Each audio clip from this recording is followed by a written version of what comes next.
Popcorn World.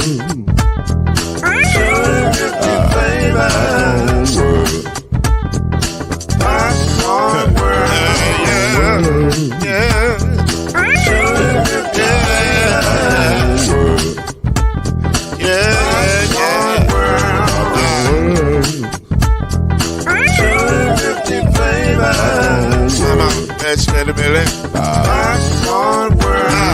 Can I make you move now? Yes, I can. So you can get this move in a bag of a can. I can make it round the world when the holes in your hand. Popcorn World. 250 flavors gonna make you smile. 250 flavors gonna make you smile.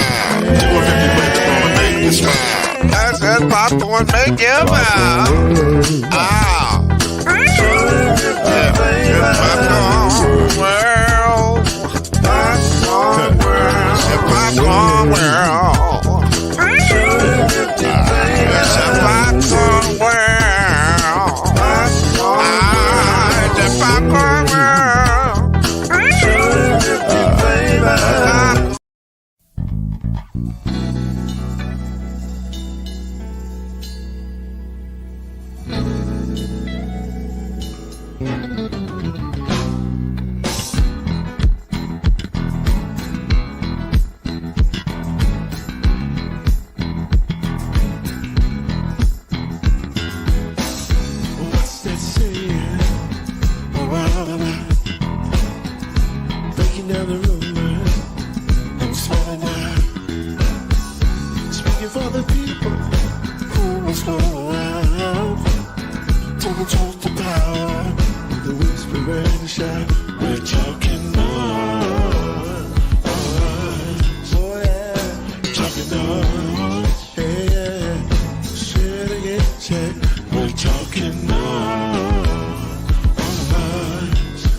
Welcome to Talkin NOIZ, the daily podcast that brings you up to speed and keeps you informed about real issues affecting real people. With your host, Mr. Talkin NOIZ himself, Lloyd Spence. His beautiful wife, Mrs. NOIZ, Kenyatta Spence. The ever-informed Brother NOIZ, Alan Brown. And yours cordially, Uncle NOIZ, Shake Anderson. Come on in and join us as we reveal and opine today's most pressing issues. Real truth while having real fun. Talkin NOIZ is in your house right now. So sit back and enjoy Talkin NOIZ.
What up, good people?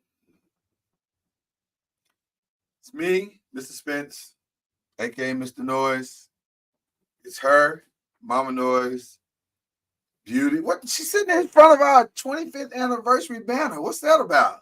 You feeling nostalgic? I like the banner. It is a nice banner. I ain't gonna hold you. It's I nice. think if you just make room for me right here in the middle, I would like that as my background. Like permanently? Sometimes. I didn't hear you. Say it again. Sometimes. Sometimes. I don't know what that means. Okay. I don't know what you mean by sometimes. Like what are you I talking mean, about? I might be in the mood to flip to another one.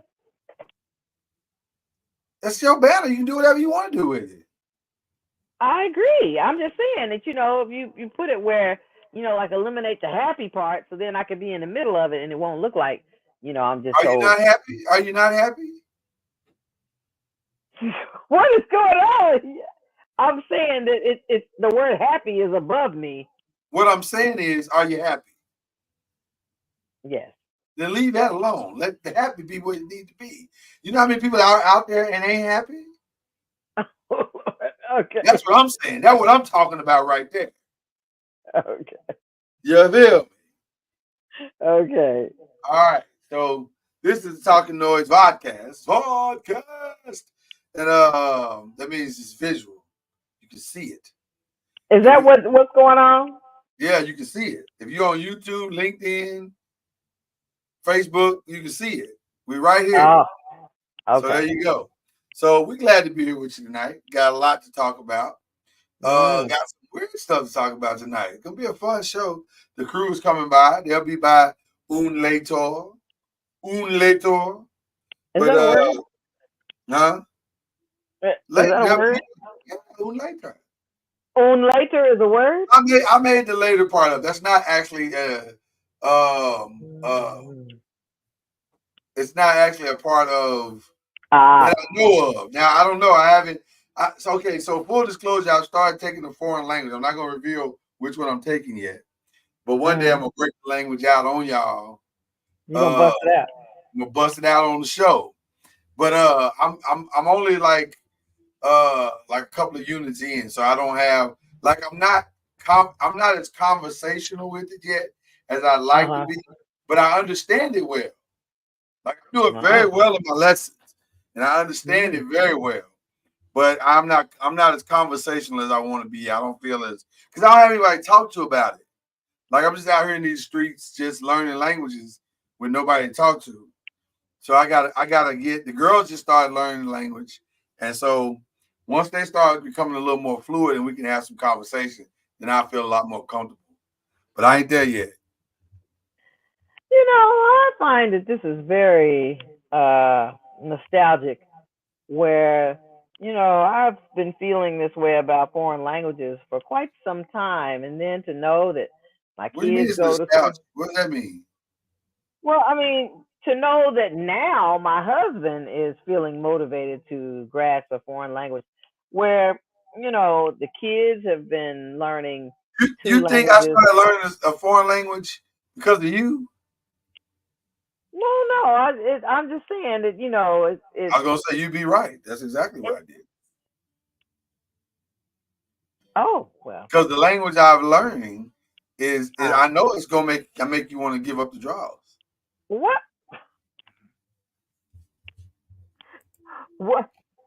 What is happening right now, sir? I'm saying when I finish mastering this language, you're going to want to, and I start speaking and whispering in your ear, you're going to want to give up the draws. Damn.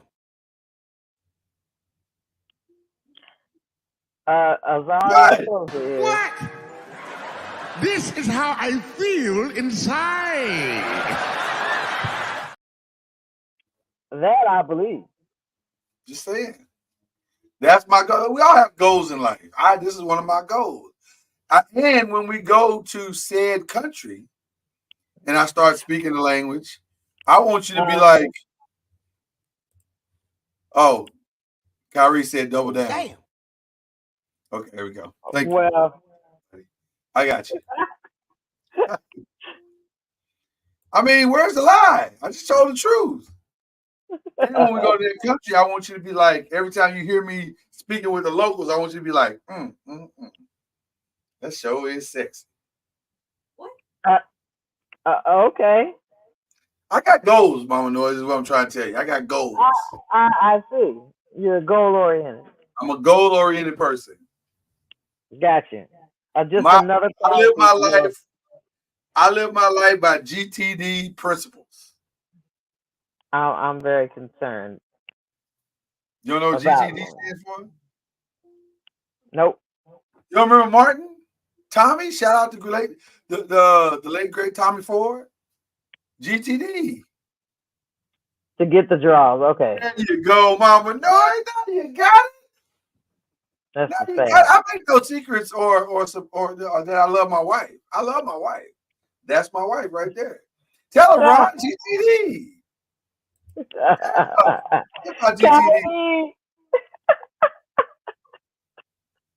GTD. Oh my gosh. Stop There you go. All right. So, like I said, we got a good show.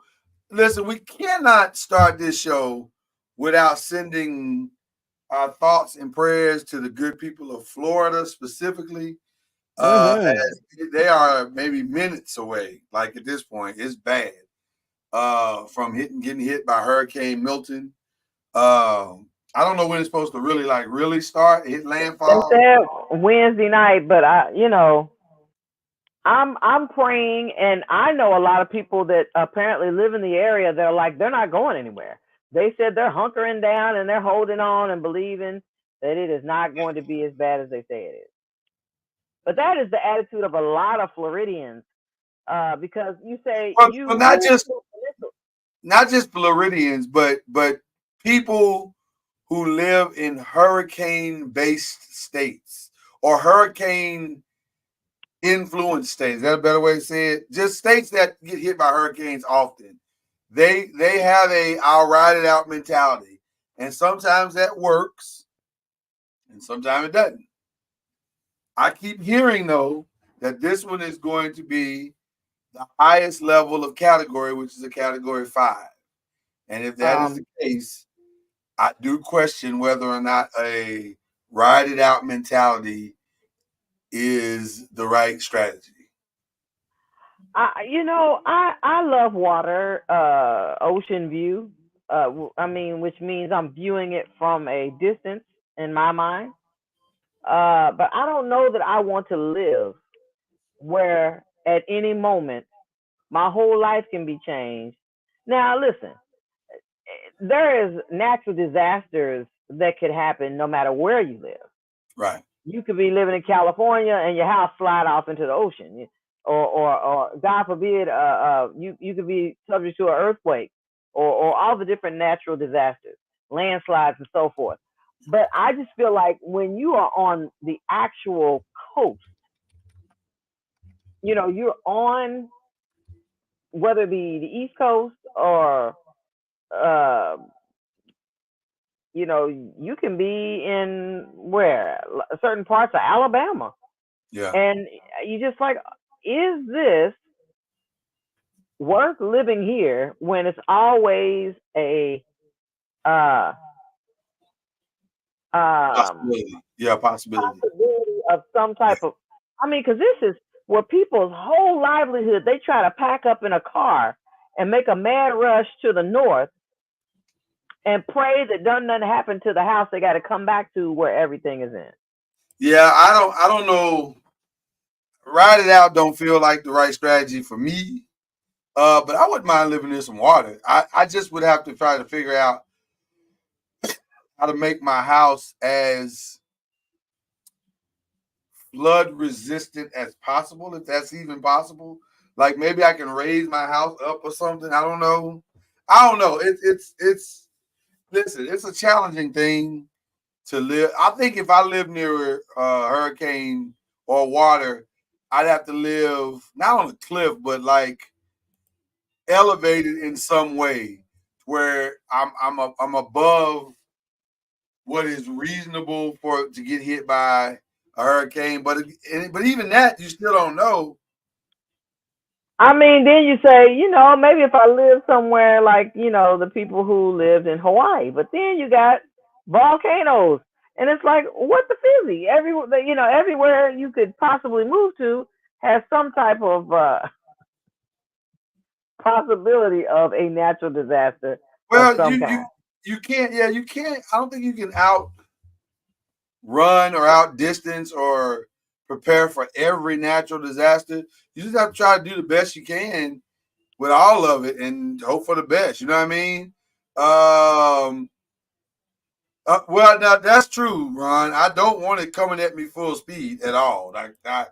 Because full disclosure, I had to drop Kieta off at work one time, and it was like a flooding rain that was going on. So I didn't feel comfortable with her driving to work. So I drove her to work that particular day. And I'll never forget, I had to go under a viaduct to get around to back to the expressway where we lived at the time. And the water was a lot higher than I anticipated. And so just for a few seconds going under that viaduct, my little car was floating on the water back and forth as I was trying to catch traction on the road. And I was like, well, this is uncomfortable. This is wildly uncomfortable. So eventually the tires caught the street again, and I was able to get out of there. But for a second, I was like, oh, what's about to happen here? Am I about to be floating on somewhere? I don't know. But I'm not, I don't want to be in that type of situation, obviously. But I don't know. I wouldn't mind living in the water. I wouldn't. I mean, we got in Texas, you got signs that say, what does it say? Turn around, don't drown, and stuff like that. Listen. I think you just made that up. No, they literally have turn around, don't drown. I've never seen a turn around, don't drown sign ever. Look, you ain't paying attention to it.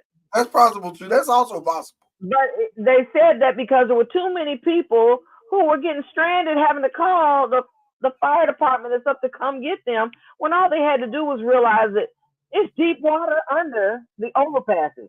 So don't take your car up under that. You may have to drive around, but at least don't drown trying to, I think I can make it. And then you discover, like Mr. Noise did, his tires ain't touching the ground, floating and carrying on. That ain't safe. Right. I'm just not hearing about this, by the way. Huh? I'm just not hearing about you floating, not touching the ground, by the way. I can't tell you everything. You'd be freaking out. I don't want you freaking out on me. All right. Well, listen, that's one of the things like I said, we send our thoughts and prayers to the people. But we are praying for you, Florida, state of Florida, and we're actually still praying for the victims of Hurricane Helene that are still. That's very true. That's very true. They're still going through a lot of that as well. Mm-hmm. So during this time that we got you here today, we just want to make you laugh. And make you think as well. We got some stuff to make you think as well. So just roll with us for a little bit. You know what I mean? We promise that we hope to be a good time for you. That's funny. Kyrie said, I want one of them. I never heard that sign, so I don't know anything about that sign. We do have an update for you in the race for president of the United States of America. We need to get some music or something. Like every time I say updates for United States of America, I need to be able to give y'all an update that makes sense or whatever. But anyway, according to the latest poll, Kamala Harris is still in the lead. Just again, these are just polls, so take that with a grain of salt. But she's in the lead. She has a quote unquote 3-point lead of likely voters, which is nice. They were tied. The candidates were tied in September at 47-47, and now Harris has an edge of 49-46 as we get closer to the actual election. Early voting is started in some places and is about to start in other places. But I think Reuters has her with a 3 or 4 point lead. The New York Times has her with a 3-point lead, I believe. So things are she's doing well, as they say.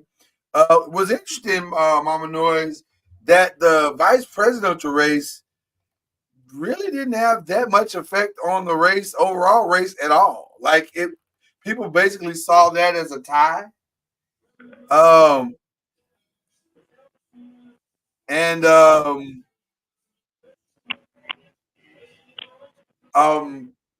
y'all hear that music? Okay, I know if y'all can hear it. Grandma's getting a boogie on. Grandma Noise is getting a boogie on. So no, she is. She's getting a boogie on. Ain't nothing wrong with getting your boogie on at 100. Ain't nothing wrong with that. See, my headphones are noise reduction, so I can't hear anything outside of your voice. Okay, well, I figured I couldn't ignore that one, because she got like her own little party going on. I ain't even mad at her. Do you think, Grandma? You earned that. You have earned the right. So there you go. But anyway, so yeah, she's doing well. Let me call production. Yeah, call production for me. She's doing very well, Kamala. So we'll keep updating you guys each week as to what's going on with that race. We have some sad news that we have to give you guys tonight. In that,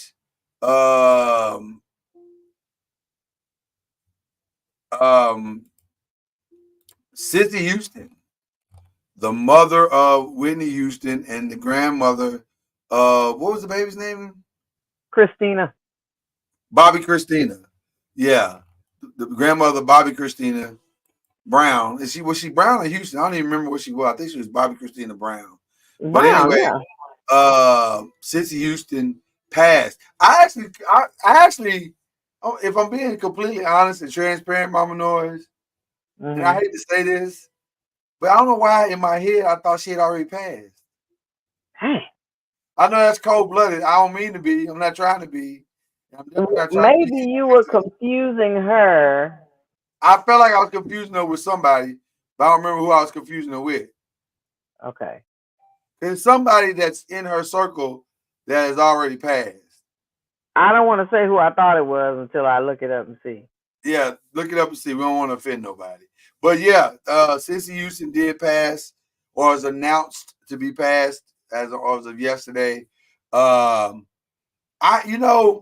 thought about what is Cissy Houston's legacy. I said, what would she be remembered as? Is she just going to be remembered as Whitney Houston's mama, or will she also be remembered as the Grammy Award-winning gospel singer that she was? Because Cissy Houston has a legacy of her own right. While y'all playing, Cissy Houston is the cousin of Dionne Warwick, and fun fact, the cousin of Leontine Price, the opera singer, legendary opera singer. Oh, okay. I'm not sure people knew that, but that's me giving y'all the tea, as they say. She was a part of the group, the Sweet Inspirations. She sang background for Aretha Franklin, and Van Morrison and Dionne Warwick. She did her own.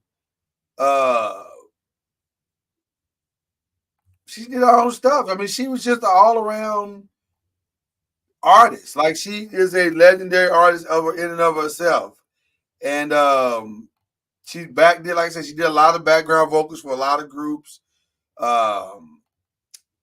She was raised in the church house. So just a legend in her own right. You know what I mean? Gotcha. And I think most people will remember her, though, for being the mother of Whitney Houston. So, what do you think? But I want to ask you, and I guess Kyrie is here with us right now, and he's giving shout out to who we gave love to last week, which was the original Black father, James Earl Jones. Oh yeah. What's going on, Kyrie?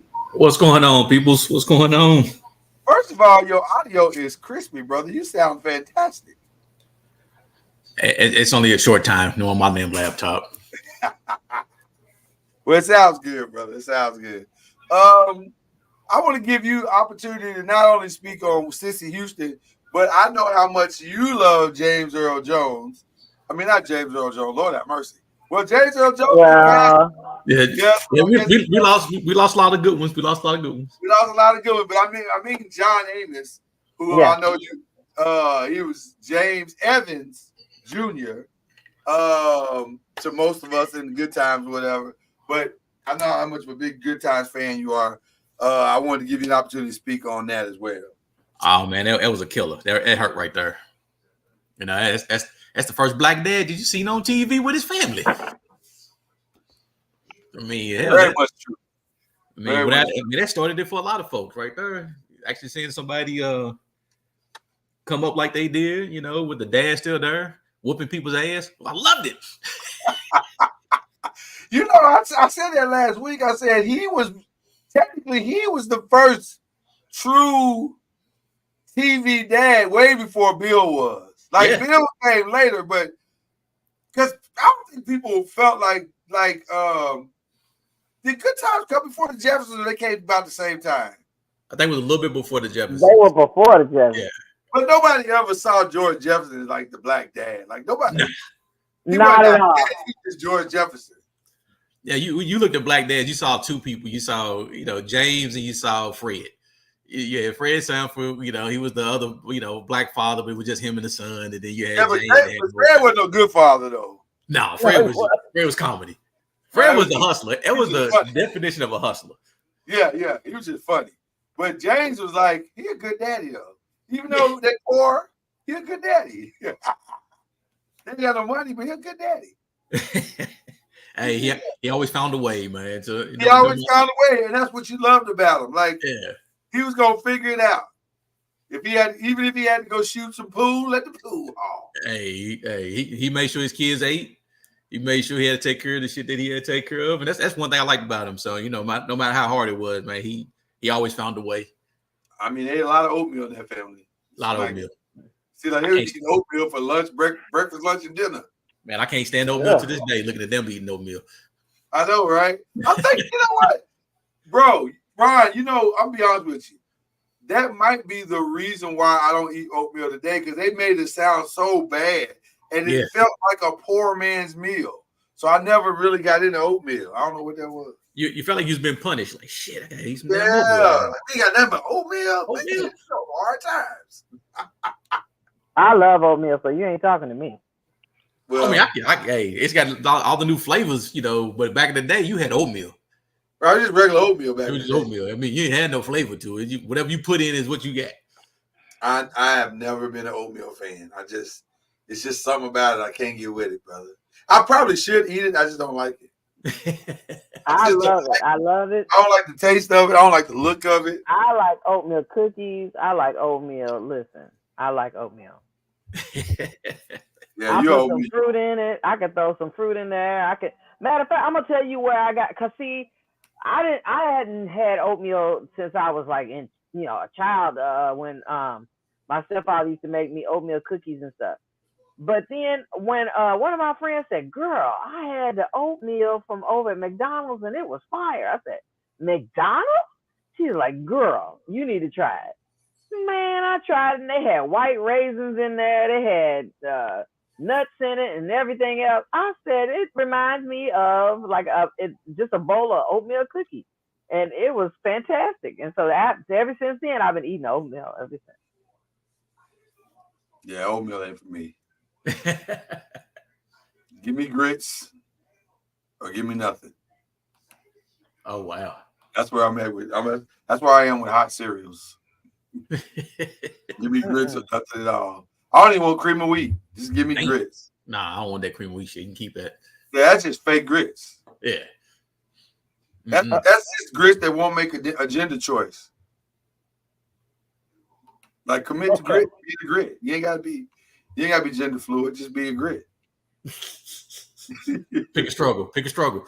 All right, pick a struggle. You ain't gotta just pick something. Like what you doing? So anyway.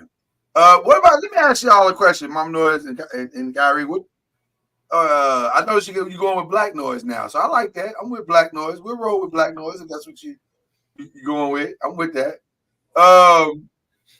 What do you think the legacy of Sissy Houston will be? Is it just are people just going to basically remember her, even though she was a great singer in her own right?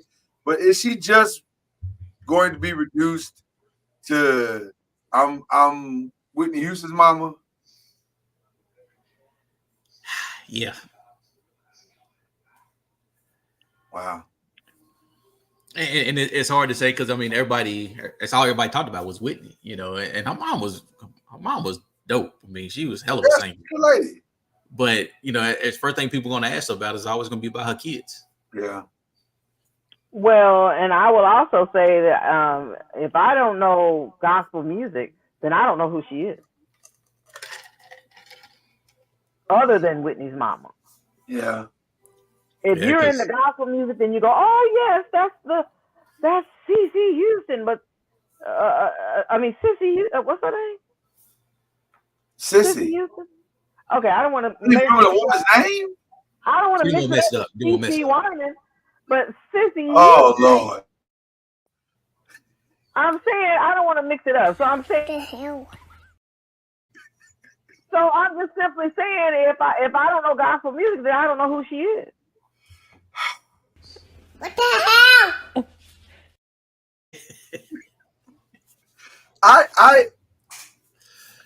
The thing that makes me sad about Sissy Houston is the backside of her life was rough, man.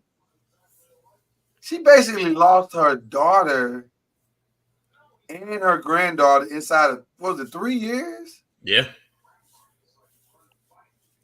But and I mean, you got to think about that struggle she had to deal with, you know, losing that much that quick. Yeah. Did y'all see the movie? Kyrie, did you see the movie? Yeah, I saw it. And that was the other part that we don't talk about, you know, normally on podcast, but we're going to talk about on this one. Of course we are. She was not feeling Whitney's choices. Like, Whitney stressed Sissy out. If we're being honest, she kind of stressed her out. Yeah. Like with the drugs and the lifestyle choices, like Whitney was not feeling her friend at all. But it's what a parent has to go through, man. That's you know, you try to tell them what you can, but they still gonna make those decisions on their own, and then unfortunately, they got to live with those consequences when they make those decisions. You can do the best you can by telling them, "Hey, don't do this shit," but that's true. Adults are gonna be adults. Some people gotta learn the hard way. That's right. You telling them, you showing them, and you trying to lead them. You giving them the example, and they still choose the red pill instead of the blue pill. You're like, how did you do that? I showed you. I told you. I gave you examples. I gave you cheat codes, and you still chose. You still chose. Because that's your right to choose, right? It is. No, and Mama Noise, at the end of the day, that's the bottom line truth. It is, at the end of the day, it's your life to choose. So you either gonna choose what's right or what's good or what's, you know, or you're not. And that Whitney made a lot of questionable choices. It's tough, man. But that's the part about parenting. You are like helpless because you like, I've shown you, I've guided you, I've told you all this stuff, and then yet you still make that choice. But you're saying, listen, please choose the red pill. I mean, I'm telling you what to do. And they're saying, well, you know, I can do what I want, which is true. But you're like, man, this is gonna come back to bite you, but you can't force them to choose either. And sometimes I'm gonna know they need that hard lesson. Sometimes they gotta fall and figure out how to get back up. I mean, you can't do everything for them. Sometimes you gotta let them. Hey, some shit you gotta learn on your own. Well, And that's true, Ron. But the challenge of that is what happened to Whitney. Like, she never really learned it, did she?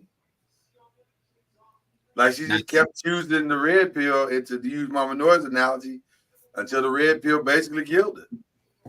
Yeah, well, I mean, depending on how you consider how you learn. I mean, you in theory, what you're saying is 100% correct, Ron. You hope that the child chooses the right thing and eventually, makes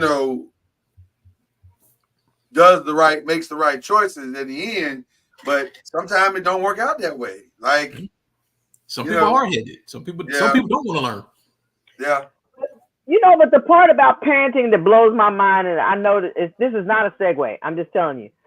My thought process is that unless you was one of those type of parents that was, your child is gifted, your child has got talent, and yet you kind of push them in one direction, because of the financial gain. I'm learning so much about that these days that it blows my mind.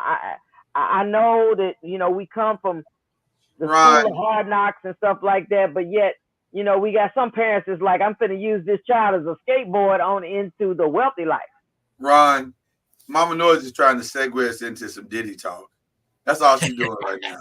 She thinks she's slick, but you ain't slick. I know what you're trying to do. No, I'm just saying that's the way I've seen. It's blowing my mind. I didn't think that was. I mean, I'm sure that I don't think that's what we. I don't think. Well, I don't think her mama sold her for fame. I was gonna say, if you watch the movie like Ron and I did, it didn't feel like Sissy was trying to push her into that direction at all. It felt like she was going in that direction, and Sissy just kind of supported her and guided her as she made her choices. Yeah. But it didn't feel like she was like this, because to be honest with you, Sissy wanted her to go gospel. Yeah. She was forcing the gospel the whole time at first. Which I'm not sure that would have been better. I think if Whitney Houston had gone gospel, her outcome would have ended up being the same. I was here ready to say. Because I just don't believe. I think her problems were bigger than what her faith was. Oh. Because I feel like she always loved God, but she just had some demons that she just couldn't shake. And that was what she didn't know how to deal with those. You know what I'm saying? Just because you love the Lord don't mean you're gonna be able to outrun your shit. You got that one guy's always out there trying to get you. I'm just saying, am I wrong, Ron? Mama Noise, am I wrong? I'm just saying, a lot of people love Jesus, but then they into some ratchet stuff. Everybody make mistakes. Shit, stuff's gonna happen. And sometimes it ain't mistakes. Sometimes it's just pure choices. Like you into ratchet shit. That's what you into. Well, yeah, Mom, I love a good stripper. I ratchet shit. Good stuff. I know you are always for the ratchet. Bro, I say what? What? This is how I feel inside.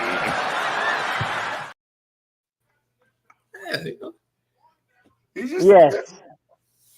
So I don't know. Whitney Sissy Houston has a very, in my opinion, a very complicated past or story, because it's not conventional. Like, it should just be about what she accomplished and what her daughter accomplished, but it's not. It's about the totality of the whole thing, and a mother having to sit back and basically at the end of her life watch her daughter, because no parent wants to outlive their kid. Right. Okay, wait a minute. Let me ask a question, because I'm really trying to take this in, but this is what I want to know. Does anybody know Patrick Mahomes' mama's name?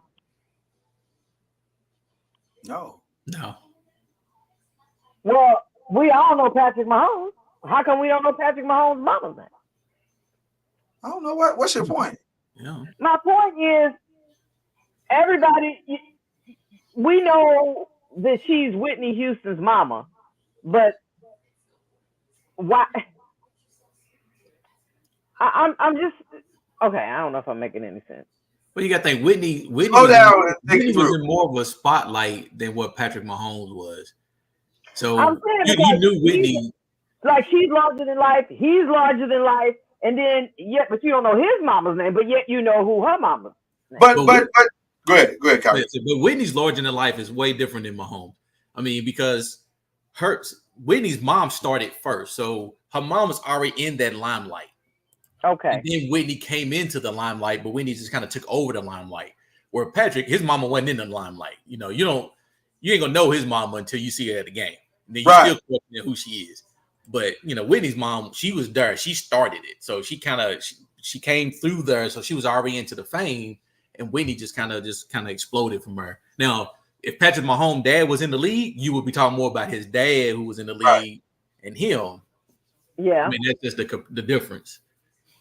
And Kyrie, you said exactly what I was going to say. We never knew Patrick's mom because that ain't what she did. But Cissy Houston was in the gospel realm. Cissy Houston had already made a name for herself. A lot of people knew who she was before Whitney ever hit the scene. And then Whitney hit the scene, and then they was like, "Oh, that's Whitney Houston's mama." She went from being to Whitney Houston's mama. I don't know one song of Cissy Houston. Well, I don't think that's what they knew her for. Like they knew her for being in that group, Sweet Inspirations, and then they knew her for singing backup. She was like singing backup for like Dionne Warwick and her cousin Dionne Warwick. And yeah, for a lot of famous people. And so she kind of got, and then she sang in a lot. You know how every city got that one gospel singer in the city that everybody know. She ain't like world famous, but she like Louisville famous. I'm just saying, y'all know I'm telling the truth. Did you say Louisville famous? You know what I'm saying? Like there's some gospel singers in Louisville that we all know who she is or they are. But like if you go beyond the city or you go, like she maybe have some regional noise. Like maybe she's famous in Louisville. She'd be tri-state. She'd be tri-state. All right, she might be famous in Louisville, Indianapolis, and St. Louis. Yeah, but everybody knows. So that's kind of how Cissy Houston. She was just, Okay. But shout out to the legacy of Cissy Houston, whatever it is. Because being with the Houston mom ain't bad either. So, since we're talking about church things, I got a couple of videos that I want to show y'all tonight. Oh no. Where, dare I say, these videos, we'll call them, if the church went too damn far. That's what we're going to call these videos. Oh my God. If the church went too damn far. First off, Mama knows he didn't get them from me. Oh no, I didn't get these from Ron. These are all this time. This time he didn't get them from me. No, I didn't get these from Ron. I can honestly say. Okay. But I just want to show the good people, and then we'll discuss. We'll discuss as we do here on this this podcast, because we like to talk about stuff. This is a pastor. One thing that pastors are doing now is that they're coming up with these sensationalized words, and so words from the Lord, as they say. This pastor, no deal. He was trying to keep it real. And then the real went left. I said, when's the last time you had a spiritual orgasm and made God orgasm through your presence of praise? I can't do it. Hallelujah. Damn. Hallelujah. I'm going to get off of that because I see y'all looking down. They looking like you on your own. And authentic high praise. Hallelujah. Busting nuts here and there. I can't do it. God created you to bust a nut, not just for you, but he wants you to help him bust a nut. Oh. Hallelujah. The Lord didn't make me a doctor for nothing. I understand. hallelujah, that he is an emotional being. Oh no. Uh-oh, I'm in trouble now. I'm in You've been trouble. in trouble. Hallelujah. God, say penetrate. Gotta go. Nope. God is ready for us to hit his G-spot. Nope. I said one last time, you had a spiritual orgasm and made God orgasm through your presence of praise. Unbelievable. Hallelujah. See, this Hallelujah. I'm going to get off of that. I mean, nope. Damn. He tried to play his way out of that foolishness. that might be all the buttons right there. Damn. Hell no, can't do that. The hell? Got me fucked up. Oh my God. It might be the first time where you get all the buttons. Like I'm starting to think we got to find a few more for him. Shit, he need a couple more. That's disturbing. that brother quintupled down. He said, God wants an orgasm, but wait. God wants to penetrate, but wait. He wants it in his G-spot, but wait. Then he want to talk about, that's why I got this doctorate. Sir. I don't know what you got your doctorate in. He must have got it online for $29.95. Man. I mean. Oh my goodness. But then he said, and bust a nut. I was like, what? Whoa. God wants you to bust a nut. He wants to bust a nut with your praise. Wait, what? What? Hold on, dog. Hold on, dog. Wait a minute. Hold up. Good Lord. That's disturbing. I'll be honest with you. I've read the Bible quite a bit. I didn't read that. I've never read the bust a nut scripture. I've never. It doesn't exist. First of all, you find that in there, you might get me read the Bible more often. I'll look again, but I have not found it where it has said that God was like, "And thou shalt bust a nut for thee." No, I've never seen that. But does that right there give you the new meaning when you hear a girl in the room go, "Oh God," ooh? Does that? It does change that context a little bit. Context, To be honest with you. When women say, "Oh God," is that like is that really for you? Trying to figure it out, Mama Noise. Yeah. Is that really for you, or is that really for God now? Nope. Yeah, I don't know. I just ain't never heard it put quite that way. Nope. And so I was somewhat disturbed by all of it. But he wasn't the only one that got in his righteous bag, his ratchet bag during the sermon. And I think this is actually the one I'm about to show you now is an older sermon. I feel like we may have even talked about it before, but it, when ratchet comes back around, it comes back around. So this is a pastor. I think his dude is in Oklahoma. And he wanted to give y'all an example of who he saw Jesus as. We only reverence one stripper, and that's the one that took off glory to put on humanity and then get butt naked on a cross to die for both you and me. The only stripper I'm in love with is Jesus.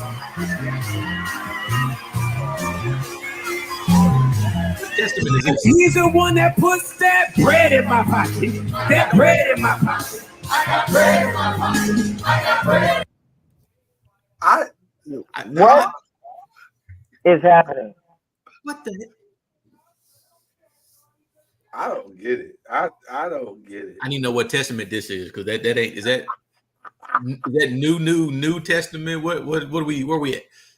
I don't know. Listen, the beautiful part about our show is we got a drop for every situation. What are you doing?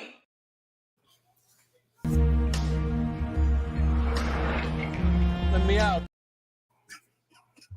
I mean, we got a drop for every situation. You made God into a stripper. I mean, I'm struggling here. I'm struggling. It sounds like he tried to take some from that song. I'm you in love with a stripper, right? Maybe So I don't know. He did. The only stripper he's in love with is Jesus. And then he said, "I put bread in my pocket." Well, what the bread that comes from the stripper? I mean, I'm trying to figure out what is the connection here. I don't know. Because at the beginning when he was talking about it, I thought he was going to talk about Eve in the garden. I thought that's where he was going with the I was waiting for a minute. He flipped it. I think here's the real problem with both those sermons. This is what they have in common. There is a desire for a lot of pastors to try and be creative and to be culturally relevant and brand new, and I'm a preach this word different than anybody ever has, and I got a revelation. But see, you also need friends. Real friends. Real friends. And when you get these deep revelations, you need to call up one of your friends and be like, Doc, because I know preachers like to say Doc. You say, Doc, let me run this by you, Doc. This is going to kill him. A real friend, he'll say, don't preach that shit. That's not good right there, brother. That sounds terrible. Because there's no way to preach a message about God and call him a stripper and not conjure up the image of strippers. Like the whole time you're talking about Jesus as the only stripper you love, all I can see is Jesus with his legs wrapped around a pole. Spinning. Nope. Spinning core. I'm thinking about the video with the girl with the core. I mean, that's right. Popped in my head. You can't think of nothing else. Maybe Jesus got his legs in the air, clapping his legs to the beat. Like, what are we talking about? No. Bruh, that is an epic fail on that sermon. An epic fail. And here's the problem. If you call him out on it, he gonna tell you, oh, you don't understand the context. Nigga, I got the context. It just was a terrible, terrible presentation. I got the context. Difficult. He knew it was going wrong because he kept trying. He realized because at first it was all this clapping, and when it all dropped, and he. No, see, now you talking about the first guy. I'm talking about the second guy. The second guy. I'm talking about the second guy was with him. No, I'm talking about when he started talking about, when he said naked and all this stuff, the clapping dropped. And then he kept saying, I got bread in my pocket. Like, let me stand him back up and say, you need to go back. You need to go back and watch that video. They were with him the whole time. Mama knows it was like a couple people in the front was about to drop it like it's hot. I'm telling you. Nope. I felt like that he was preaching to a stripper based crowd. Like he was only thing he missing was people throwing ones out there. That was the only thing that you was missing at that point. And plus he had the R&B music playing in the background. Like R&B. You didn't hear the video. You clearly wasn't hearing the whole thing. I was watching what was going on. I didn't get to hear R&B music. Mama Noise, if you go back, hold on. So you gonna make me play it again. Because you gotta take in the whole thing. Because he was ratchet right from the beginning. Like it never got right. He started out wrong. I mean, the pose, putting his hand, pulling the panty down with his hand. I mean, he had the whole thing going. Yeah, he had the whole thing popping right from the start. He wasn't trying to be right ever. Like, listen to the music, listen to the whole presentation, Mama Noise. We only reverence one stripper, and that's the one that took off glory to put on humanity and then get butt naked on a cross to die for both you and me. The only stripper I'm in love with is Jesus. See, I don't hear nothing here. Don't hear the music? And he's the one that puts that bread in my pocket. I got bread in my pocket. Yeah, that's dumb. That whole presentation is just dumb. Yep. Yeah, he had the R&B music going in the back. He got all of it going. I said, "What's bread in my pocket, brother? What are you talking about?" Got on the cross naked. They tearing him up in the comments too.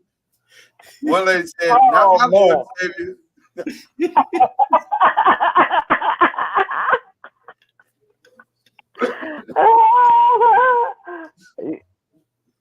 Wow, sir. That's just oof. Oh Lord. Yeah, he went too far. You went too far. Carrie, listen.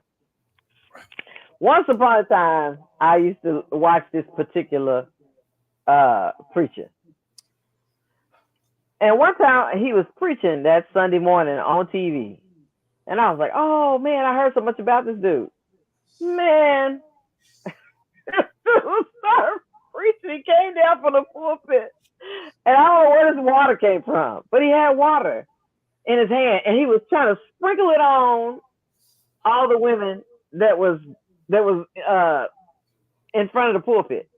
And then he had the microphone up to his mouth. He just kept saying, ah. I said, what the? What is this? He needed his What ass. is this? I'm saying, what does this have to do with what I said from that point forward? I never watched him anymore. Well, I think preachers will try to get away with whatever you allow them to get away with. And if nobody ever called him out on it or like say, brother, you was way off on that one. And there's no way you can justify it. You can't justify with doing what you did. They'll keep pushing the line and keep pushing the line and keep pushing the line. Yeah, I don't know how nobody stopped him Saturday when he was practicing with his buddies. I'm about to go over this. Is what I'm gonna do. And somebody then just smack him right then. Don't do that, player. His wife should have said something. She said, baby, listen, I love you. No. I love you. But you can't preach that shit. You can't. It's a no for me. What's his wife was like? That's him? No, what I'm showing you is the next thing, because you gotta stop it in the preaching and the praise and worship. Oh, okay. Nothing I did, nothing I tried, nothing I smoked, nothing I snorted, nothing I drank, no man I did, no one did me, nothing did me any good. Oh Lord, even that the food I put in my mouth wouldn't help me, Lord. Oh Lord, nothing I did.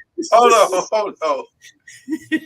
Because I didn't see the black woman in the back. Y'all gotta watch the black woman in the back. Lord, nothing I did, nothing I tried, nothing I smoked, nothing I snorted, nothing I drank, no man I did, no one did me, nothing did me any good. Oh Lord, even that the food I put in my mouth wouldn't help me, Lord. You know about the black chick with the red hair? Like, what the black hell? chick in the back is the best part of the video. Because she ain't here for none of it. She's like Rosita. I told you in rehearsal, don't do that shit. I did not say that. And you did it anyway. You did. Wow. She was looking for somebody to cut the mic. Cut the mic. I got to pause it on the black lady in the back. Let me see if I can pause it on time. Not that one, but this other one right there. There she go, right there in the corner. Oh, I didn't even see her. Oh yeah. If She what the is hell over it. If what the hell was a picture, that's her right there. She's like, wow. I told you Saturday rehearsal this wasn't gonna work, and you did it anyway. And you did it anyway. She said, she showed. Listen, I understand getting caught up. And you feeling it and you want to testify, but nothing I did, nothing I snorted, nothing. Wait, hold on. Nobody did me. Wait. Hold on. Just wait. You ain't got to put all your business out there. You ain't got to put all your business out. All of it don't have to be out there. Just some things can stay secret. Some things you keep to yourself. Okay, but so would it have been cool? Because Lloyd, you didn't work the soundboard. I have. Would it have been cool to cut her microphone and then just tell the choir to just go ahead and sing up and just let her mouth be moving, but there be no sound? That's a good question. Could we have cut her mic off in real time? Yeah. Because clearly she got caught up. She did. Getting caught up, and she forgot that she's supposed to be singing. She started talking and talk singing, however that works, and that's where we ended up. So how do you fix that? I don't know if cutting her mic off would have worked because she had already got on the roll and she was already flowing. So it's hard to be like, I'm gonna stop her. You know what I mean? It was just hard. I don't know. It was a tough situation. I would have cut a mic. I ain't gonna lie. I'd have cut a mic. You try to cut her mic? The black girl, that black woman wanted to snatch that mic away from her. She like, you making us look bad. She'd have been up there doing this the entire time, but her mic would have been cut. It would have been hard. I don't know. That was a tough situation, but needless to say, she went a little too far. Like, I don't mind you testifying, but come on. But you heard the guy who was that said, black people, I love you, but you don't know how to testify. I don't know who that was. Who said no, they know how to testify. They just testified too much. It was Fred Hammond. It was Fred Hammond saying you don't know how to testify. Well, she testified. I mean, she definitely listen. If testifying is just telling your story, she told her story. I know she got bill problems, man problems, drug problems. Apparently she got an obesity problem, food problems. She can't push away from the table. Like she told all her business. She testified. No, wait a minute. You remember here on this here podcast, the woman who took the microphone and started talking about what it was falsetto. I mean oral she kept saying, she said licking these balls. That's what she said, Mama. You don't want to. She said all these men's licking these balls. Who's like, whoa. Hey. And the pastor took the microphone and was like, well, amen. God bless you. Now he did it right. He had no choice. You can't. But that's what I'm talking about. With all due respect to the young lady who was bearing her heart out. We appreciate you, but you can't say licking these balls in church. Yeah, because she was about to take that to a whole nother level. Yeah, I feel like she was about to give a visual demonstration at some point. Like she was. I mean, now listen. It felt like how bad it was. Imagine this microphone. No. If he'd have left her up there, because see, that was what I was thinking. I was like, she can go totally left if he's leaving her unchecked. Where those are the type of people you got to hold the microphone when they testify. They know what they're doing. You know that person. I don't think she knew. I don't think she knew. I think she just was really caught up and trying. She said she looked like she was a little bit inebriated. But Lord, didn't she go to rehearsal? I'm sure they went through it. Oh no, you talking about the girl? You talking about the girl we just saw? Yeah. Oh no, the black girl already told us what we need to know about that. That black girl saw her do that at rehearsal and told her after the rehearsal was over. She pulled her to the side. She said, "Listen, don't you do that shit in church tomorrow. Hey, nobody want to hear that. Don't do that." And then she said, "You can't tell me how to praise." And she said, "I'm telling you, don't do that. Well, I'm gonna praise you how the Lord lead me." You can't tell me how. And then this what happened. That's exactly what happened. Stuff like that. They probably got into a fight after church. Because that face will slap the shit out of your face. You remember the episode we had where the lady grabbed her purse in the middle of the screen and walked past? Yeah. When the other lady, when the choir director said she was singing out of key, which she was. If we're being honest, she was singing out of key, and then he was like, "Get on the key," and she's like, "What she's not gonna do is talk to me crazy on this stage." And she got up first. She got up and walked right in front of the camera, like, "See me grabbing my purse." Yeah. Okay. Sometimes, listen. One of the things I get excited about is when folks set folks straight in church. This one actually came right from Louisville, Kentucky. This is from West End no. Baptist Church. Have y'all seen this one? Uh-oh. This happened this past Sunday.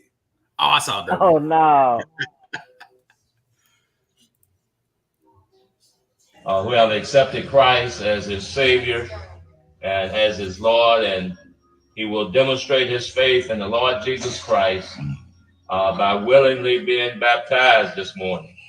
He's been waiting on this day a long time. And so, Jordan, upon the profession of your faith in the Lord Jesus Christ, I now baptize you in the name of the Father, and of the Son, and of the Holy Spirit.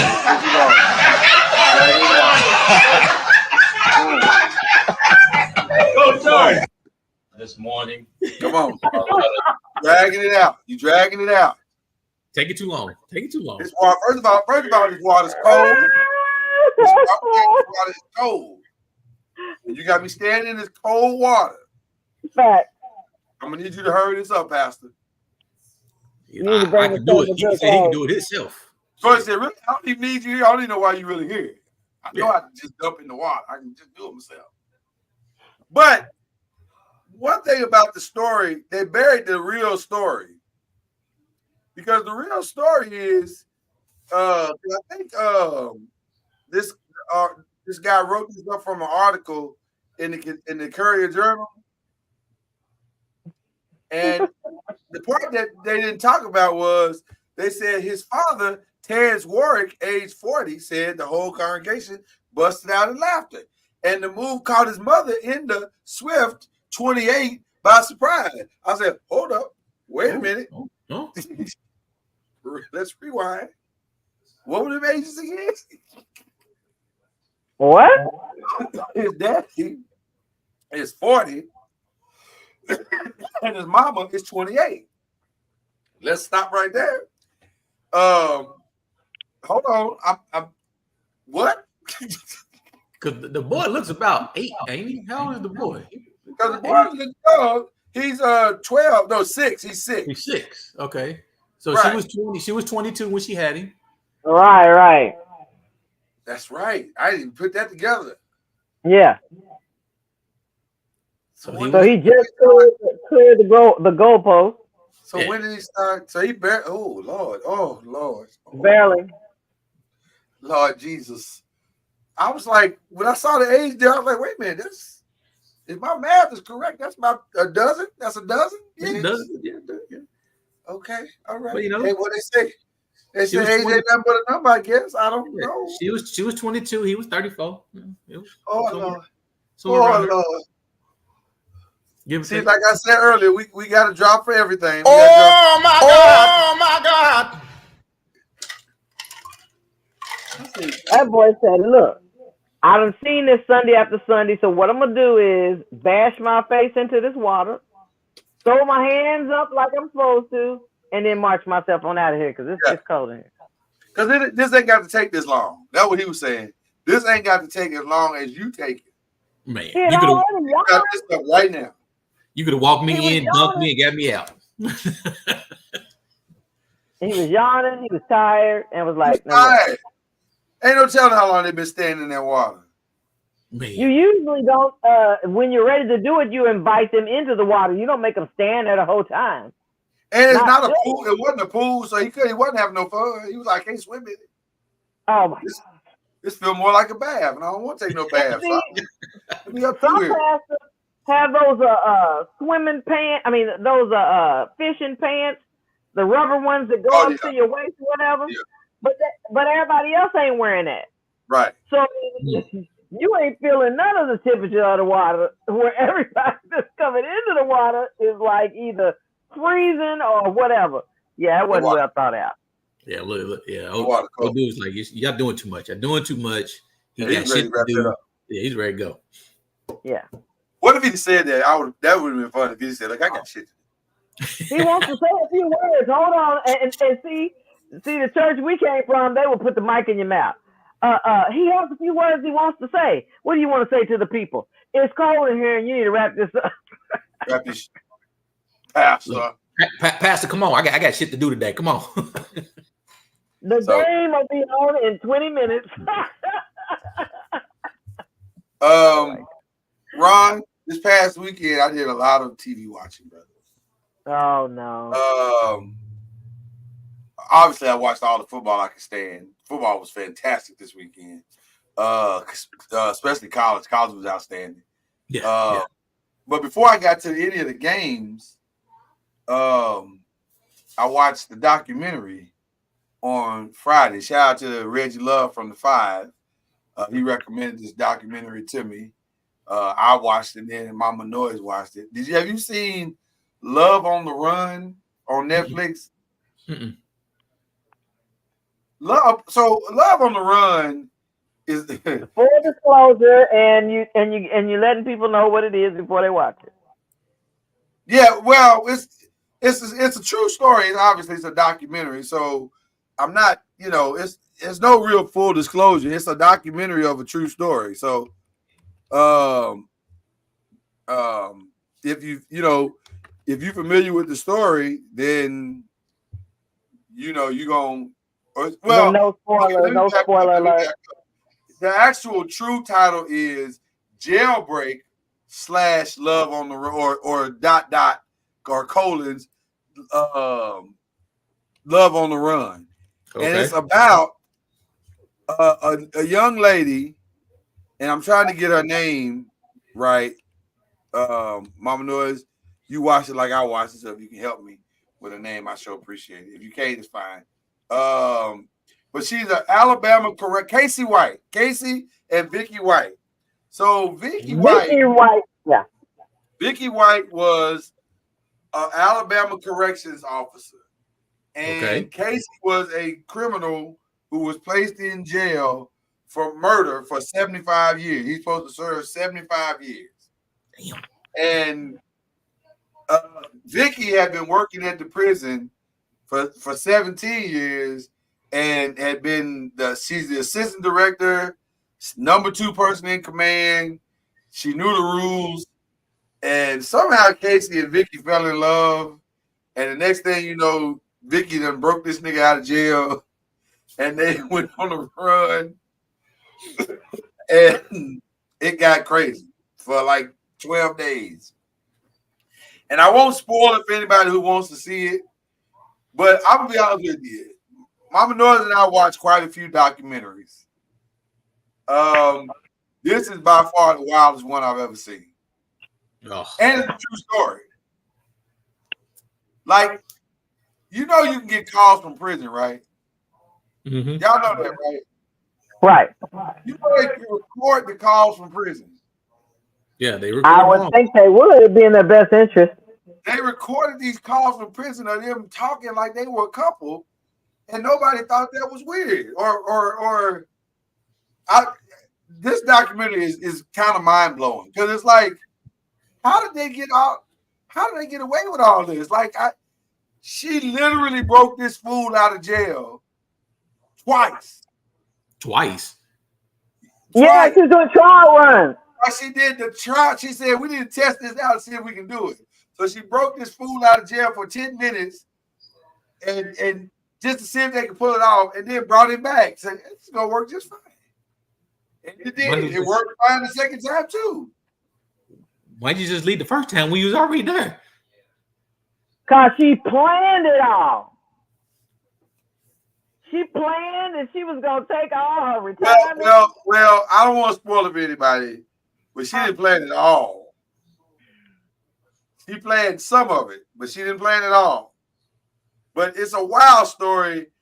If anybody wants to see the craziest documentary that may exist, Jailbreak Love on the Run is that. It is bananas. It's on Netflix. You said it was on Netflix? It's on Netflix. It's and you wouldn't have thought, I'm sorry, I would have never thought of them together as a couple. Not at all. Would not have put them. If you gave me 15 tries of putting couples together, I would have never put them together. Like, they don't. Y'all remember when we was kids and Sesame Street would have that segment? One of these things is not like the other. That's what this was. Like, Like, this don't go. This don't. You know how your friends would catch you at school and they say, I know you thought that match, but that don't go together. Right. That's how that couple look. They don't go together. Like, it didn't. It wasn't even apples or oranges. It was like apples to gefilte fish. Like, it didn't make any sense whatsoever to have them together. But so Kyrie, he set that woman up to get him out. Kyrie, throughout the movie, what is the movie? Documentary. Throughout the documentary, you hear they play the recorded telephone conversations, and you're going, I don't feel comfortable with what it is. We weren't supposed to be a part. Hey, let me just tell you, we weren't supposed to be a part of them conversations. Those were private conversations for sure. Oh wow! I was like, yo, can somebody turn this down, please? Like, we believe you don't have to play these for us. We got it. Yeah, they didn't have to play the whole conversation. Like, just play a little bit. Like, just play the first part. They played the whole thing. They played the whole thing. You was like, yo, we got it. Oh my gosh. Crazy. So that was one documentary that I saw. And the other one I saw the documentary everybody's been talking about Vince McMahon. Now, full disclosure, I am a WWE fan, always have been. Still a WWE fan. So 95% of the documentary I didn't need. Right. I knew that. I've always known Vince was a wild boy. Now, I will say that the final episode, I didn't know it was that wild. like I always knew he was wild. I didn't know he was criminal.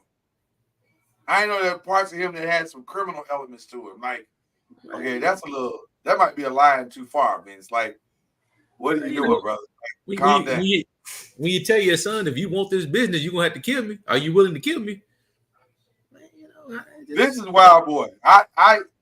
It got wild. And the lawsuit that he is currently going through, I don't know if anybody's read it, but Vince. Oh, by the way, there's a reason why Brock Lesnar is not on TV. That part. Yes. Because Vince likes to bring his friends along.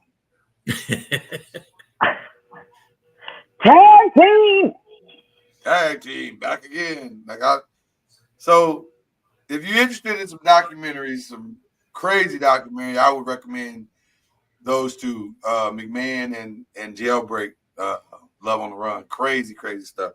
Kyrie, you guys been watching while we've been gone? I ain't really watched much of anything other than sports. That's pretty much about the only thing I done been staying caught up on. Now we did watch what was the name of it? About the black family and the haunting. Oh, what the hell was the name of that?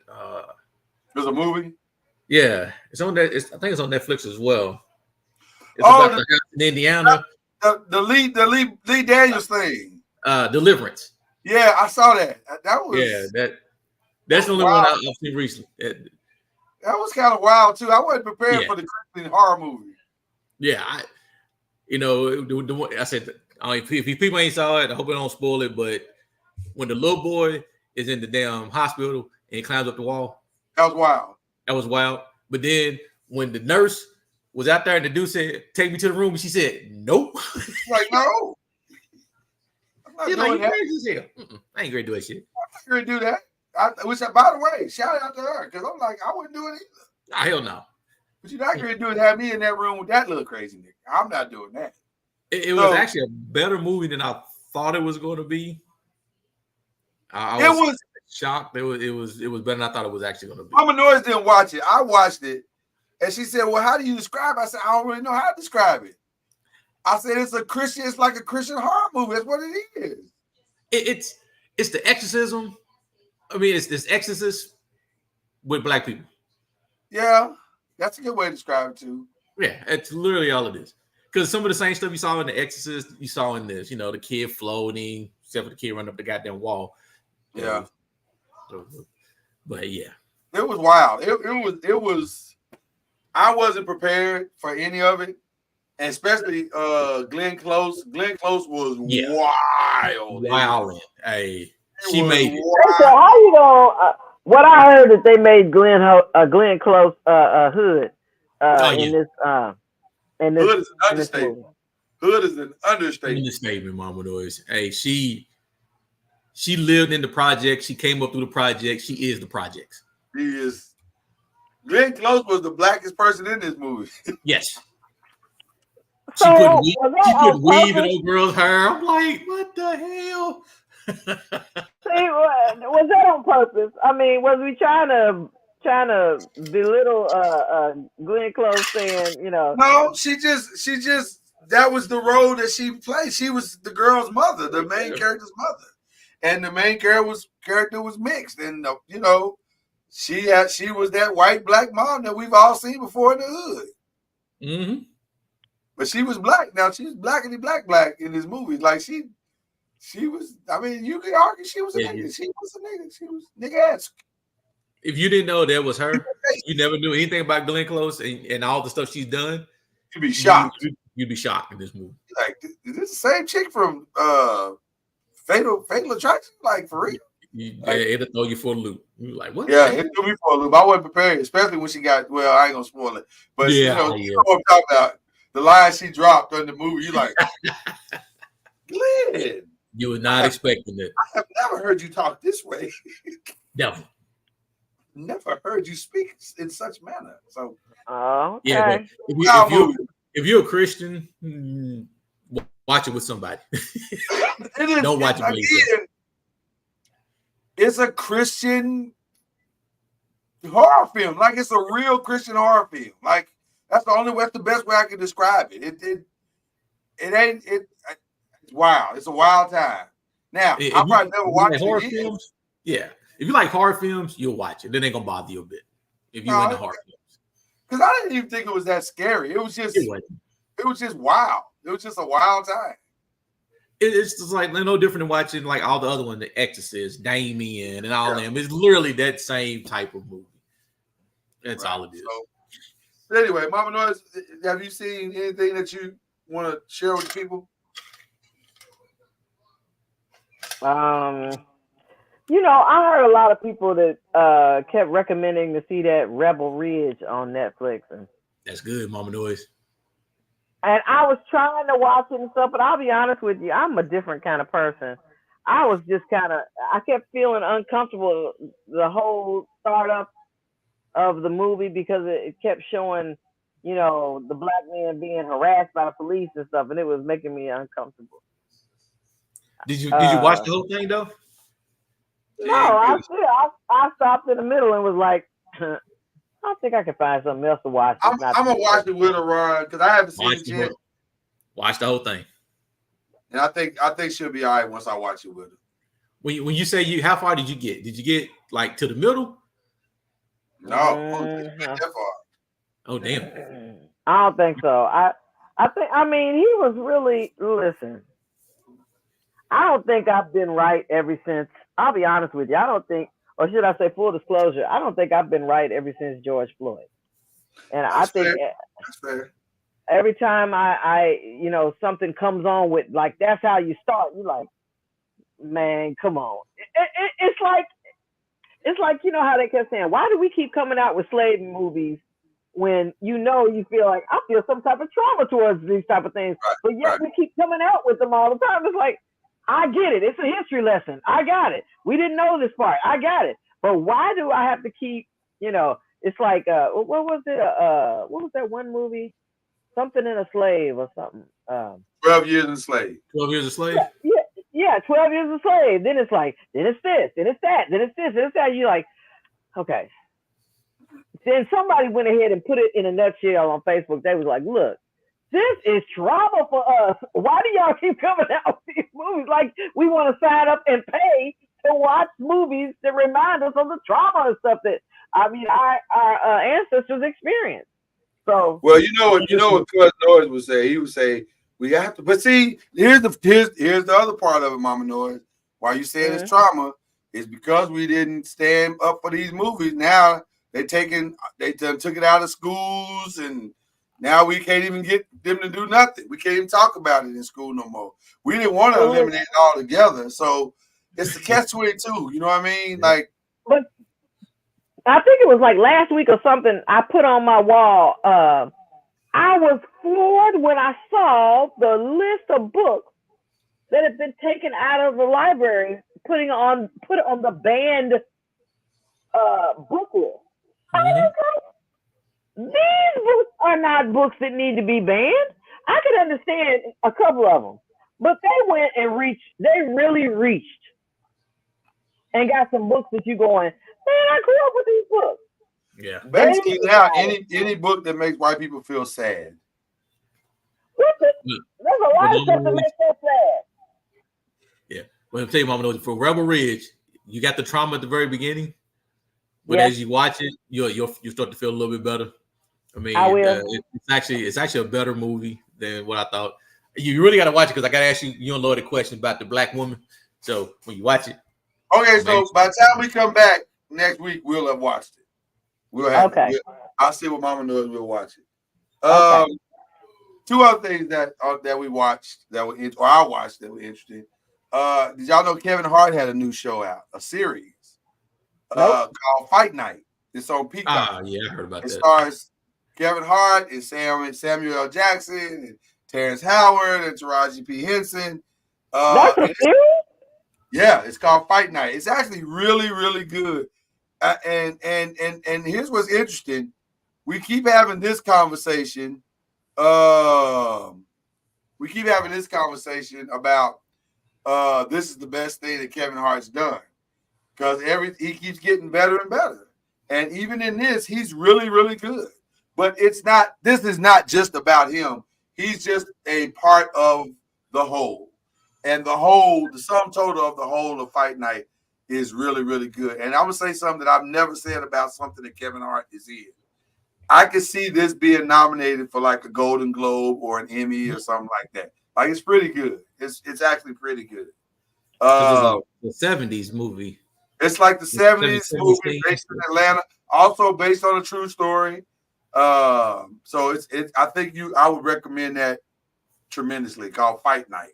Yeah. So I would definitely put that out there as something that we can all watch. And then finally,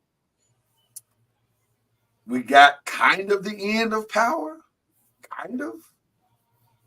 For those who are Power fans, this past weekend we saw the end of Power Ghost with Tariq. First of all, Tariq might be the most interesting character in the history of television. Because we went from hating that little nigga to rooting for that little nigga. Like, we rooted for him. Now he's a hero again. But for a long time, we was like, we can't stand your little ass. Like, he killed Ghost. Killed your daddy. You know, spoiler alert for those who ain't seen it. But yeah, he killed his dad. And then now, so you hurt my feelings. I've never watched it anyway. So right. And so then come around this time, the ending was good, unexpected, interesting, somewhat predictable in some areas, but also shocking. So it was good. I think Power fans, from what I can tell, are satisfied. They're satisfied.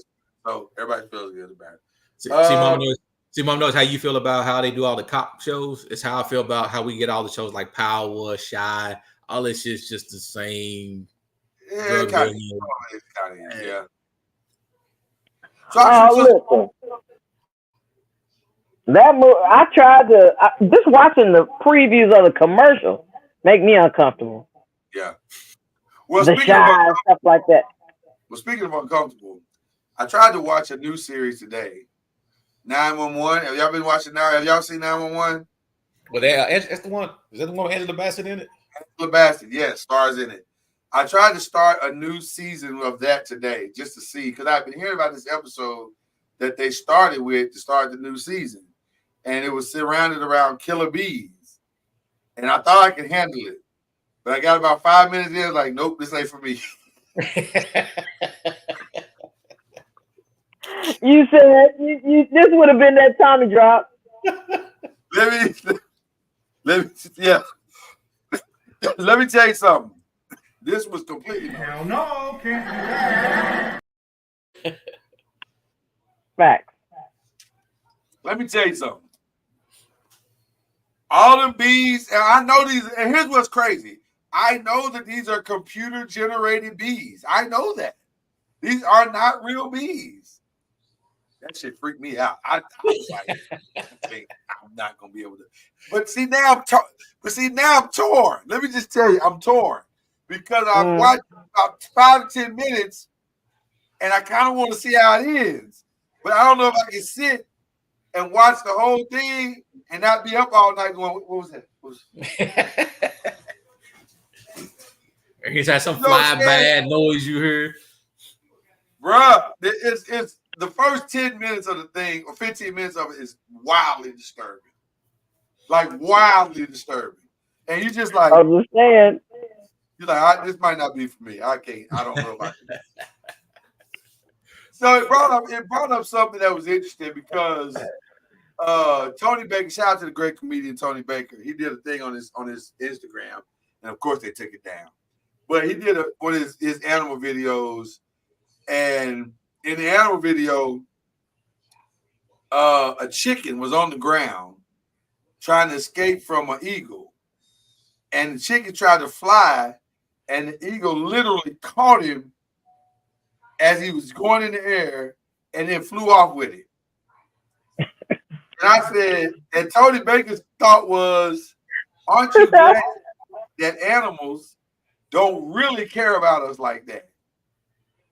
And I thought about that, and I said, I am glad that was because the truth of the matter is, if these ninjas ever really had a meeting and decided, we could probably run this shit if we wanted to.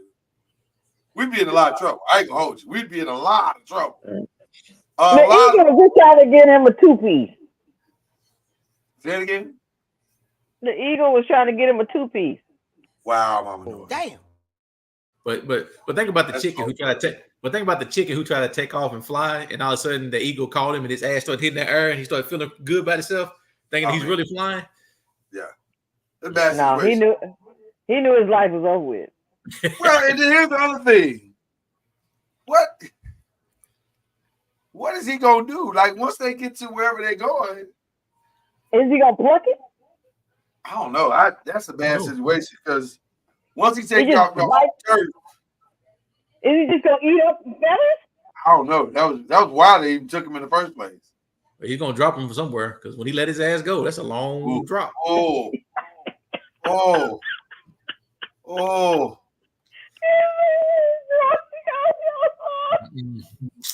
That ain't gonna feel good. That's how they gonna kill him. Maybe that was his rotisserie. His rotisserie is to drop him from wherever. It's gonna tenderize his ass because this is gonna be a nice. That chicken was trying to fly away, and that eagle was like, If you think I'm here to play around with y'all, God damn it, I'm not. That's exactly what happened to his ass. Oh my God. bad situation. It's a bad situation. So I just was thinking, man, like that killer bee thing is disturbing, man. That thing is disturbing. I know you keep talking about it. You really are disturbed by it. Yeah, because I think on the preview, there was like 100,000 of them on the preview. Because it came up on them so fast. Like it was like 1 minute they wasn't there, and then the next minute it was like, whoo. I was like, good God, if that happened to me, I don't know what I would do. I don't know what I would do. Like you can pray, you can ask the Lord to help you, and you pray that God got your back on that one. But that situation got out of control real fast. You know, I'm starting to see something here. Perhaps now you understand how I feel. No, Mama Noiz, I don't understand. Because one bee, I'll kill one bee. I ain't tripping on one bee. No, this wasn't one bee. This was 100,000. And this ain't even a spoiler alert. This ain't even a spoiler alert. What I'm saying, this is just what happened because this ain't even the height of the show. the dude hit a truck and released 22 million bees. You ain't winning against 22 million nothing. 22 million? But you said after you've seen this, you feel some type of way. And then you say, now, even like, you know, if you start to hear a humming sound or whatever, you Well, I gotta see the rest of it. I gotta go back and watch it. I gotta get over the hill. But right now I'm disturbed because it just bothers me. I was like, whoa, hey. Yeah, he had to take a moment, Mama. No, he'll take a moment and breathe. Take a moment, and I was like, that she came up on me fast. I wasn't ready. I wasn't prepared at all. So that's some of the things we watched on TV. That in the sports. Sports was fantastic this weekend. First of all, let me start at the end. I can't believe I stayed up till 1 o'clock in the morning and watched that whole Miami, California game. I was like, damn, ACC, I can't believe y'all did this to me. But I stayed up and watched it. And it was a fantastic game, but my eyes were burning by the end because I was so tired. My eyes were burning? You know, stayed up to 1 a.m. to see Cal mess around and lose that damn game. I couldn't believe they lost that game. I could not believe I was like, y'all really lost this game. They were up by like 25 points. And they ended up losing that game. So, you know, shout out to Cam Ward. But that was shocking, but not nearly as shocking as Vanderbilt beating Alabama. And by the way, I don't want to mess this up, but that brother the quarterback for Vanderbilt had the greatest interview ever, greatest quote for an interview ever. And let me read it as he said it. Okay. The interviewer says, how does it feel to fulfill this dream about beating Alabama? And he said, quote, I had a vision that God gave me, and God always fulfills his promises. And then seconds later, he turned to the camera and said, Vandy, we fucking turned up.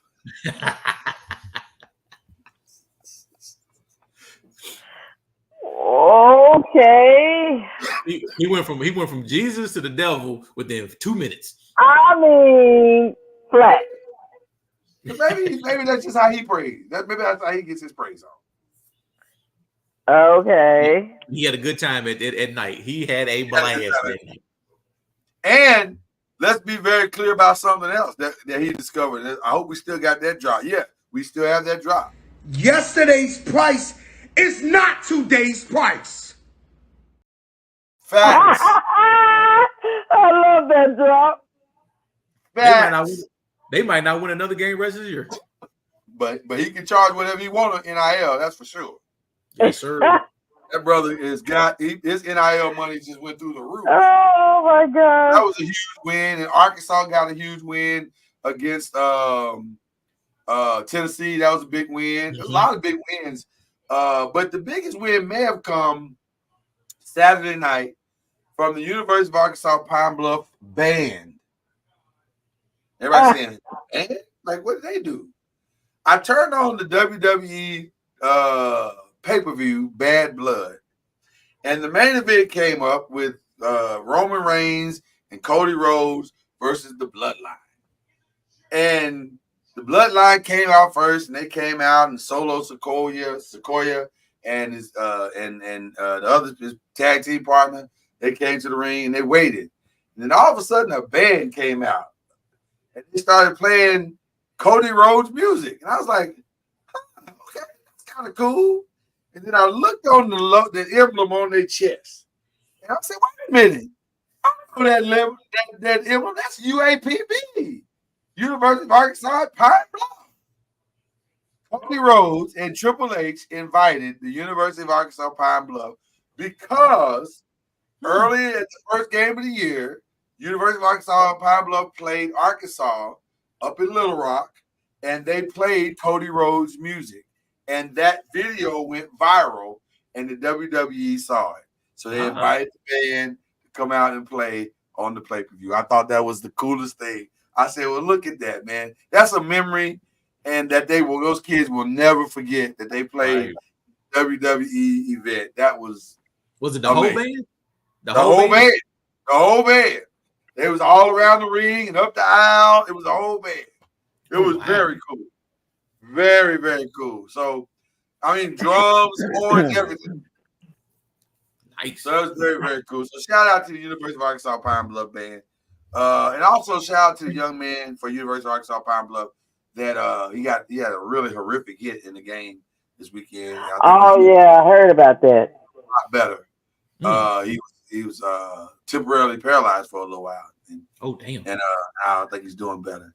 The only other story, Ron, that I have for you tonight is that I've been watching different shows with my daughters. We've been using that as some bonding time. And so we watched my youngest daughter and I, shout out to Hananiah, we watched a show called The Anonymous. It's like a game show, which is very cool. And so it's too complicated to explain, but it's a cool game. On USA/Peacock. If you like it, I would recommend you watch it. But it's somewhat kind of complicated to watch. So we watched that. But my oldest daughter and I have been watching Love is Blind. And so this is season 7 of Love is Blind. And for those who don't know what Love is Blind is, it's people falling in love in these pods, and there's a wall between you. You can't see the person, but you fall in love with the voice. And if you fall in love with them over a 10-day period, you ask them to marry you, and then you can come out the pods and see the person and meet them, and then you try to spend the next 4 weeks deciding if you truly want to marry them or not. And you don't have to, but there's a wedding in 4 weeks, whether you either go say yes or you're gonna say no. Some people say yes, some people say no. I think out of all 7 seasons, I read something the other day, I think 5 couples have made it, and they're still married, legitimately married. Maybe 6 couples are still legitimately married. No more than about 6. So I mean, some have made it work. Most have not. Most fall apart at some point during the process. So, are you saying that this establishes your child's pick a ninja meter? No. Don't get me. I don't even want to go down that road with you. I'm going to ask a different question, Mama Noise. I'm going to ask you and Ron if you could fall in love blindly. If you could have back in the day fall in love blindly. Like if Stevie Wonder can do it, I can do it. Huh. We have a drop for that, by the way. We have several drops for that, actually. I don't know. Damn. Plus, maybe a little bit. I don't know. I don't know. Was that? God damn, that was racist. That was racist. I don't know if it was or not, but you know. Well, do you fall in love blindly? I don't know if I could. I mean, I remember just with a back voice in the day, and a personality. That's what I said. I remember back in the day when, you did a whole lot of talking on the phone to somebody, and, you probably got introduced to something to one of your friends, and then they say, call her or something like that, or call them or something like that, and then y'all talk, and you continue to talk on the phone, so you develop some kind of feeling. But I don't know about falling in love to be married. Well, you remember, you said you got 10 days, and then you got 4 weeks. Yeah, you get to meet him if you say I want to marry you. Yeah. Now, if you don't say I want to marry you, then you don't get to meet him. Cause see, I remember me and you watched this one time before, and then when she came out of that room, the guy was like, he didn't know that she was that thick or something like that. The Indian dude, and when he finally met the other, he was like, well, like he fell in love with the voice and everything, but now that he's seen her, she's kind of a little bit more than what he thought, and all this stuff, and it's like, what happened to you? You said he's in love, right? I ain't gonna hold you. I really like the delusion of some of these people. Because some of them carry a confidence that all of us should have. Like we should all feel that way about ourselves. Like one dude in the current season that me and shout out to Azaria, producer of this great podcast. She said we were watching it, and one of the dudes was like, I think you're gonna really like what you see. And Azaria looked at me like, I don't know if you are. She's like, I don't know. Hey, you gotta be confident, man. You gotta be confident. But I like his confidence, But what was interesting about this particular dude is that the girl, she was. I mean, she kept saying, you know, I've lost 45 pounds, and I've, you know, and she was a big girl. She's like 5'10", and she looked like she might have been like 185, 190, 200, 215, 230. Like she's a big girl. She wasn't no little chick. But she was from 150 to 2. I couldn't. She was a big girl. She was a good girl. Now, she was cute. She was a cute girl, but she was a bit. She wasn't no little girl. She wasn't no salad eating chick. I was gonna say, like Queen Latifah said, she ain't no salad eating chick. She want a steak. She wants some shrimp. Yeah. And plus, Mama knows it's 150 to 215. That ain't that big of a jump. I mean, that ain't. It's not, but Lloyd was like, first he said 150 to 220, 230, 245. Wait a minute. You almost get the extra 100 pounds. Now, once he got past 215, he was pushing it. You know, 150 to 215, yeah, all right. Once you get past that 215, Lloyd was getting out. He was getting out there a little bit, you know. I'm just saying, she's a big girl. She wasn't no little chick. I just don't know. On one hand, I think I could fall in love blindly like that. On one hand, but here's the thing. Knowing me back then, I ain't talking about me now. Okay. Me back then. She got to come out that initial visual. I got to be happy with that initial visual back then. I don't think I would have made it. If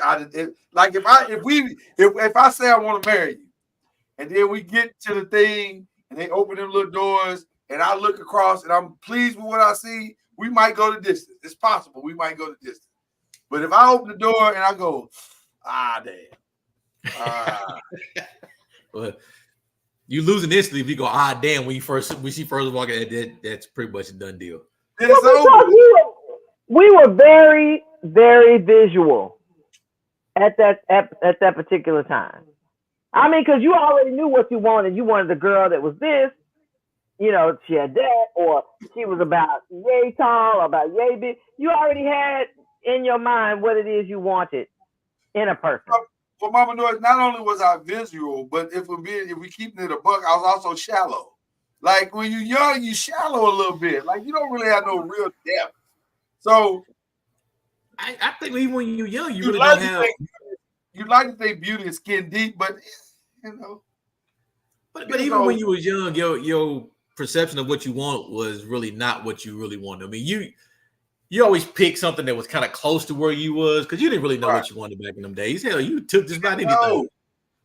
You didn't know. I don't know because you fall in love with the personality, and you're like, wow, she got a beautiful personality, and I love what she stands for. And I love, you know, everything that she represents, and this, that, and the other. So that's going way strong. And I am a personality person. I am because I've dated chicks prior to Mama Noise that were beautiful on the outside. And on the inside, I was like, nah, man, this ain't it. I would never date you. I'm telling you, me and Azaria was just talking today when we was outside on our walk. And I said, I remember way before I met your father, I did a lot of talking over the phone to this one guy. And I thought, man, he is a nice guy. I might be interested. You know, this might be something. One of my sorority sisters introduced us or whatever.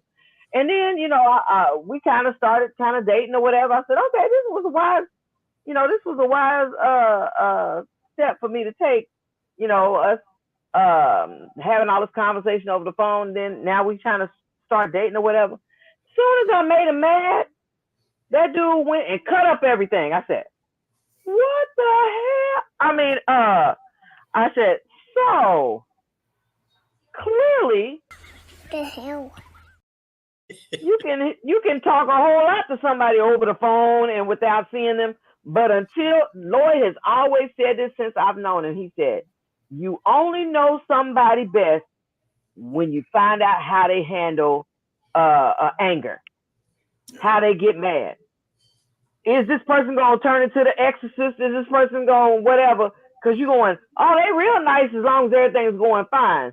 But when something they want, or you make them mad, or you step on their toe or whatever, you don't know what you're going to get until it happens. Yeah. I gotta say, I think a show like that, our generation would do good in, because we're used to being on the phone to get to know somebody. Right. New generation won't be able to do that. Because I would like. Go ahead. Most of us stayed with the chick that you stayed on the phone with the most. That's true. The chicks that you didn't talk to on the phone a lot, you kind of just seen in person. You did that in person, but the ones that you really stayed with are the one that your ass is on the phone with at night. The phone cord wrapped all the way around your damn house, and you fall asleep in the phone on the damn floor. Those are the ones that you pretty much stayed with the most. That's a good point. And to that point, you know what I would love to see them do with this show? I would love to see them go get some people from our generation and just see how that would work out.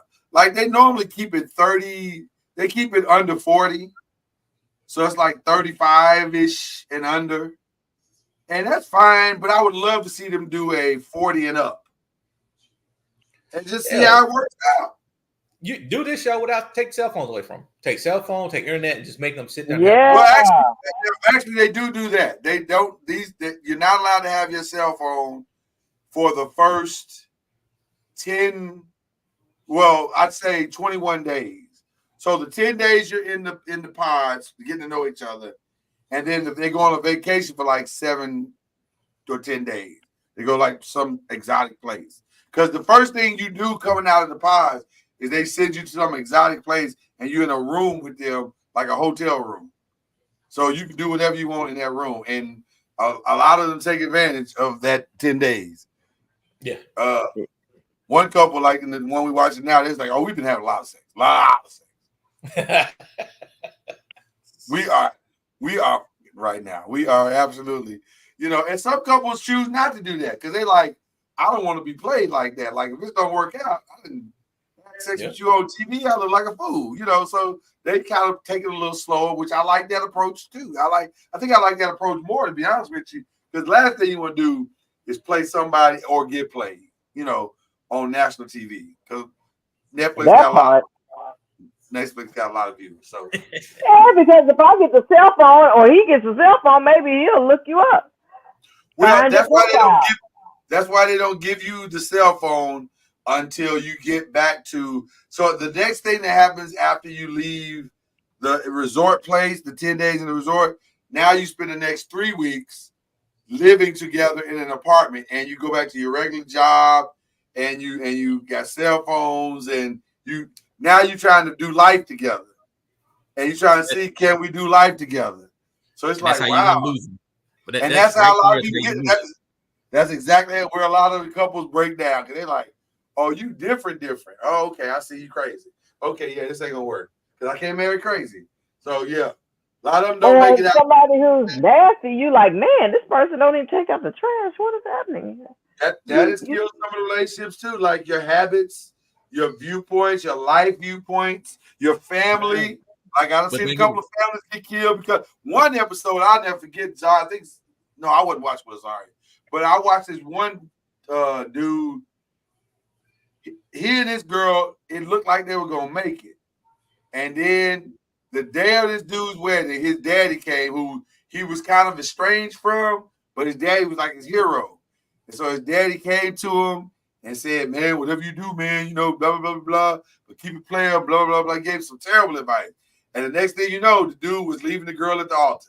No. And what was crazy was the mama of the boy went to the daddy and said, because the daddy was in tears, he was heartbroken. He's like, I can't believe this happened. And she looked at him, she said, I can believe it. This is all your fault. Hey, go. She said, you made him this way. He wouldn't be this man. And by the way, the young man realized he blew it with the girl because the girl was perfect for him. She was absolutely perfect for him. She made him a man. She made him stand up, be responsible. She was really, really good for him. And the daddy spooked him at the last minute. And so the mom was like, this is all your fault. Damn. And the kid he admitted it at the reunion show. He admitted, he said, yeah, my dad kind of screwed me up that morning. And I don't think he ever got the girl back. Rightfully so. You leave me at the altar, it's probably gonna be hard to get me back. Well, and if you did get it back, y'all going to the courthouse and get married this time. It's literally gonna be courthouse. Man, nah. You embarrassed her in front of the world. Yeah, that's why you can be at the courthouse the second time. I typically don't like any reality show, but what Mama Noise will tell you, I do like a good sociological, psychological experiment. So, like, if it's a game show kind of vibe where there's a twist to it that's psychological or sociological, you might get me. And Love is Blind, it's not really about the romance. It's about the thought process and the psychological thought process of, can I truly blend my life with someone under these circumstances? Now, some people have tried to reduce it to, well, but it's a reality show, and reality shows being manipulated, and this one is no different. But there is some couples that are, you can tell that this is an authentic thing, and they are really trying to make this work, and they fighting through the ugly. Yeah, because the biggest thing is going to be, what are you going to ask the right questions when you first start to meet that person? Right. Are you willing to ask that question? Is your family crazy? Right. And so, listen, by the way, some of the families are crazy. Like, there was this one couple from the last season, not even a couple. Yeah, it was a couple, but the girl's mama, I just knew she was going to kill it for him because the mama was crazy. And I was like, oh, he going to tell her down. He going to leave at the altar. That mama crazy. Because you stuck with that mama for the rest of your life, partner. But to his credit, he was like, I ain't marrying your mama. Yeah. Look, that's the thing is asking the right questions. Are you willing to ask the hard questions to get the right answer? Yeah. So it's an interesting, like I said, it's an interesting sociological experiment. If you're interested in that type of stuff, no real ratchet behavior, just real life-ish, then that's a good show to watch. So there you go. All right, that's all we got for you today. Have a little ratchetness, man. Kyrie, I love the beard, man. I ain't feel like shaving, man. I got tired of shaving. I was like, I understand. I understand. I had my beard till about a week or two ago.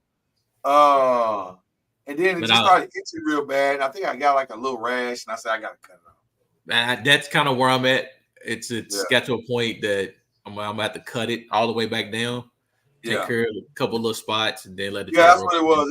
I may grow it back. I'll probably end up growing it back at some point here soon.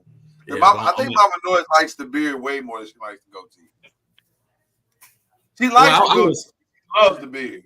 I was actually shocked because a lot of people, I didn't think a lot of people would, because nobody's really seen me with one. I mean, I ain't had one probably since high school.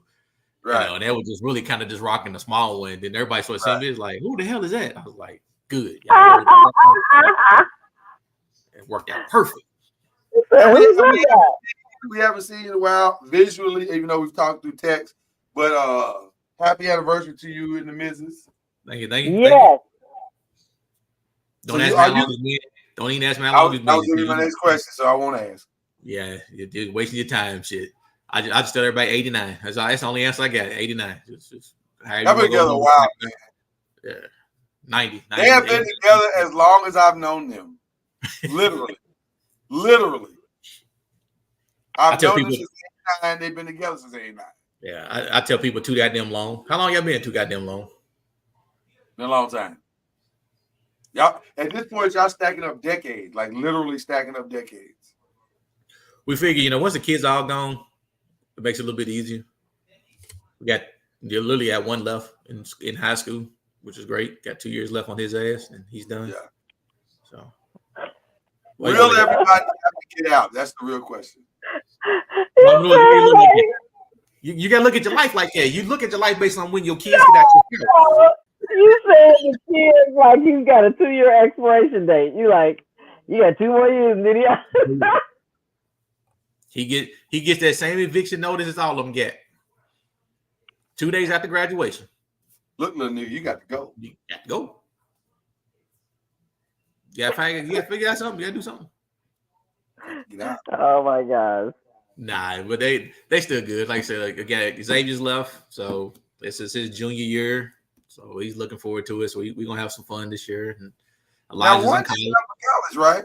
Yep. Elijah's in No, he's doing junior college for his first 2 years, and then he'll probably go West Kentucky after that. But I told him, dude, don't waste your money trying to do 4. Don't waste your money. Knock out 2 of your general eds and 2, save you some money, then go. There you go. Yeah, ain't no rush. That's fine. You're fine. So, well, it's great to see you tonight, man. Shout out to Al, shout out to Jay, or cousin, most know him as. And we'll be back next week to do it all over again. And then Thursday, of course, we got Believe in the ACC. And I think I figured out what's wrong with Florida State. I think I have. That's why we're titling the show Belief. I think I figured out what it is. So tune in Thursday morning for Believe in the ACC. So I feel bad for them. I think there's going to be a major coaching change next year. It's not looking like some people are going to be back next year. It just don't look good. Well, and I'll say this too. It's not helping that the dude that everybody wants is having a lot of success in the state that he's in. So if that continues to happen, and you keep losing. Because it's unfortunate. Because college football needs them to keep college football the big sport that it is. There's certain teams you have to make college football. And Florida State needs to be good. It helps when they're good. Yes. It helps when they're good. And the fact that they're not this year and they're losing in the way that they're losing is not helping. So, but Saturday was a better performance. Yeah. And I think I see the missing ingredient now. So we're going to talk about that. It's hard to talk about Florida's. It's hard to talk about college football and not talk about all 3 Florida schools. You got to talk about the big 3. We need them all to be good at the same time. Yes. And right now, it's like they be choosing when they want to be good. Yeah, it's like, Florida State had a consistency for a long time, and then now they kind of hit that little. And then Miami took over, and then Florida took over. I need all 3 of y'all to start being good again at the same time. Yeah, I need all 3 of them to play each other every year like they used to, so I can see why right, why left. I need those games back. All of that, yeah. But this past weekend was fantastic. It could not have gone better if they tried. So I'm hoping we get more weekends like this past weekend. So, all right, people, we love y'all, man. We will see y'all next week. Do it all over again. Talking Noise. We out this. Peace. We're talking